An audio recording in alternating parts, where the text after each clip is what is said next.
Assalamualaikum warahmatullahi wabarakatuh.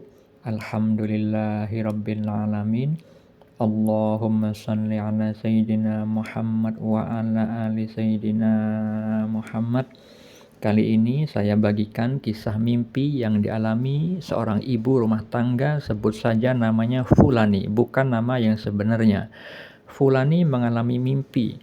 Visual yang dialami itu, beliau bersama suaminya berada di depan ruko, mereka berunding. Dalam mimpi itu, rukonya itu sempit.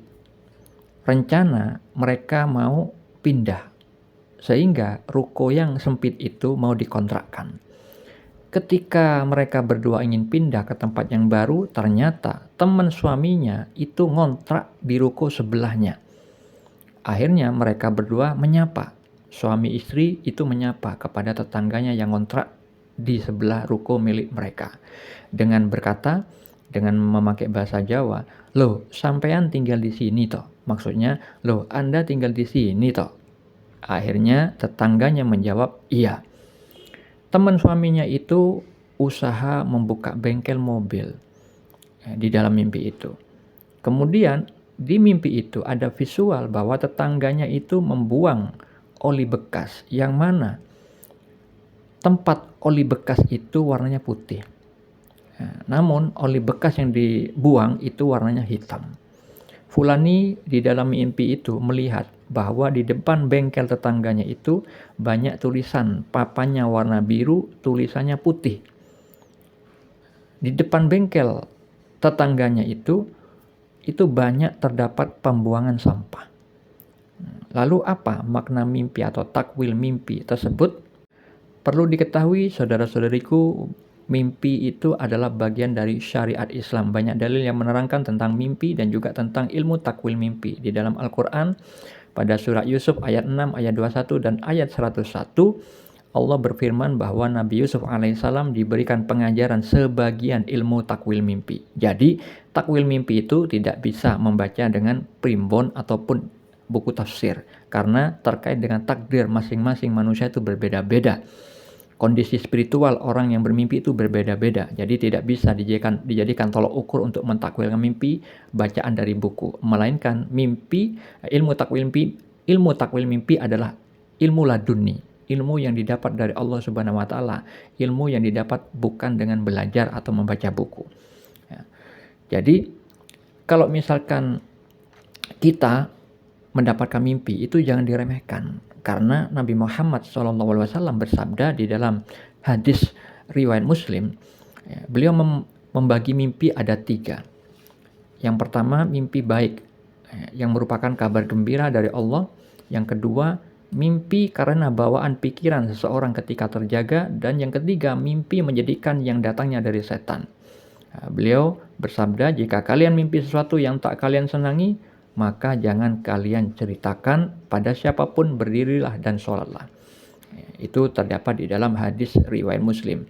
Sedangkan di dalam hadis riwayat Al-Bukhari, beliau bersabda, mimpi seorang mukmin adalah 1 dari 46 bagian kenabian. Di dalam hadis riwayat Ibnu Majah, beliau bersabda, mimpi seorang muslim yang saleh adalah 1 dari 46 bagian kenabian. Jadi mimpi seorang muslim yang soleh dan mimpi seorang mukmin itu adalah bagian nubuah. Jadi 1 dari 46 bagian kenabian. Nah, kalau sudah nubuah itu berarti tidak dusta. Yang artinya mimpi seorang muslim yang soleh dan seorang mukmin itu bisa dijadikan petunjuk, bisa dijadikan dalil. Asalkan mimpi tersebut takwilnya atau maknanya tidak keluar dari syariat Islam. Untuk mengetahui dalil lain terkait mimpi, Anda bisa baca sendiri pada deskripsi di video ini. Lalu mengenai makna mimpi atau takwil mimpi yang tadi saya kisahkan, mimpi petunjuk dari Allah Subhanahu wa taala terkadang maknanya itu sesuai sebagaimana visual mimpinya. Tapi juga terkadang berupa simbol-simbol yang harus ditakwilkan. Artinya itu ada makna yang tersirat di balik simbol-simbol tersebut. Seperti halnya mimpi yang dialami saudari kita itu terdapat banyak simbol, seperti halnya ruko yang sempit. Beliau tidak memiliki ruko pada kehidupan nyatanya. Nah, itu ada gambaran, perumpamaan yang Allah tampakkan yang mewakili bahwa ruko sempit itu adalah keadaan spiritual sebelumnya. Jadi fulani ini keadaan waktu bermimpi, beliau memiliki hati yang sempit. Nah, oleh karena itu di dalam kehidupan nyata saya menganjurkan beliau untuk mujahadah, berjuang dengan sungguh-sungguh melawan hawa nafsu dengan melakukan memperbanyak membaca sholawat ya Sayyidi ya Rasulullah, yang artinya wahai pemimpin, wahai Rasulullah. Agar apa? Agar kolbu yang kotor itu dibersihkan dengan cepat, akhirnya memiliki hati yang lapang. Nah, ruko sempit di mimpi itu adalah simbol perwakilan dari keadaan hati yang sempit. Ketika mengalami suatu musibah, nanti akan mengalami ketidakenakan di hati. Nah, makanya di mimpi itu visualnya mereka berdua sama suaminya itu berunding mau pindah. Nah, maknanya Allah memberikan anjuran kepada mereka berdua untuk hijrah. Dengan cara apa? Mujahadah, berjuang dengan sungguh-sungguh, melakukan ketakwaan, menambahi dengan amalan sunnah, yang salah satunya adalah memperbanyak membaca sholawat yang sudah pasti diterima oleh Allah.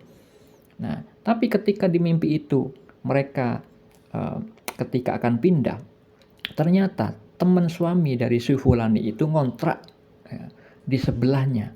Itu artinya tetangga fulani itu keadaan kerohaniannya, hatinya itu sempit.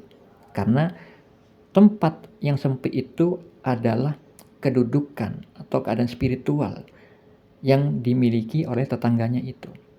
Nah, makanya diperkuat dengan adanya visual ketika tetangganya itu memiliki oli yang mau dibuang, itu wadahnya warnanya putih, sedangkan isinya itu hitam. Nah, itu ada maknanya. Wadah yang warnanya putih itu adalah keadaan di dalam kehidupan nyata. Secara lahiriah, kelihatannya orang ini baik, tapi hatinya busuk, kolbunya kotor. Nah, ini nyambung terkait dengan hadis Nabi, terkait dengan di dalam hadis bahwa di dalam tubuh itu ada segumpal daging. Jika ia baik, maka seluruh jasad baik. Jika ia rusak, maka seluruh jasad rusak. Segumpal daging itu bernama hati. Jika seorang hatinya buruk, arti buruk di sini adalah hati yang tertutupi titik-titik hitam karena maksiat yang dikerjakan. Nah, kalau misalkan hati seorang itu buruk, kotor, maka dia dadanya itu sempit. Kalau misalkan dada sempit, maknanya ketika diberi musibah keburukan itu tidak suka, tidak ridho terhadap ketetapan Allah itu, terhadap takdir Allah, sehingga nanti berdampak kepada orang-orang di sekitarnya. Nah, jadi wadah putih itu adalah simbol dari penampakan lahiriah di dalam kehidupan tetangganya itu seolah-olah baik kelihatan oleh manusia, tapi hatinya buruk. Ditambah lagi dengan visual bahwa di depan ruko itu terdapat pembuangan sampah. Nah, jadi ini terkait dengan sabda Nabi yang tadi, jika hati rusak maka seluruh jasad rusak. Maknanya jika hati seorang itu tertutup karena titik-titik hitam, karena maksiat yang sering dikerjakan, akhirnya seluruh perbuatan, seluruh amal yang dilakukan lahiriahnya, lisannya, pandangan matanya, telinganya, tangannya itu mengandung kemaksiatan, mengandung keburukan, cuman seringkali tidak disadari. Nah, di dalam kehidupan nyata, si fulani ini memang ada selisih paham sama tetangganya itu. Padahal fulani ini memberikan saran kepada suami istri tetangganya itu yang ada permasalahan dengan perselingkuhan. Jadi si istri tetangga itu berselingkuh yang diketahui oleh suaminya. Namun fulani menasihati mereka berdua supaya apa? Supaya ada kebaikan bagi mereka berdua. Jadi secara lahiriah mereka katanya mendapatkan nasihat itu menanggapnya dengan baik-baik saja. Tapi setelah itu ada keburukan yang diperbuat suaminya, yang itu diceritakan oleh fulani kepada saya. Nah, itulah terkait dengan mimpi yang dialami fulani bahwa tetangganya itu munafik, perbuatannya tidak sesuai dengan keadaan hatinya. Nah, itulah simbol terkait yang mimpi yang dialami fulani, agar fulani itu menjauh dari orang munafik, yaitu tetangganya yang seolah-olah baik dari sisi lahiriah namun hatinya busuk. Semoga bermanfaat. Assalamualaikum warahmatullahi wabarakatuh.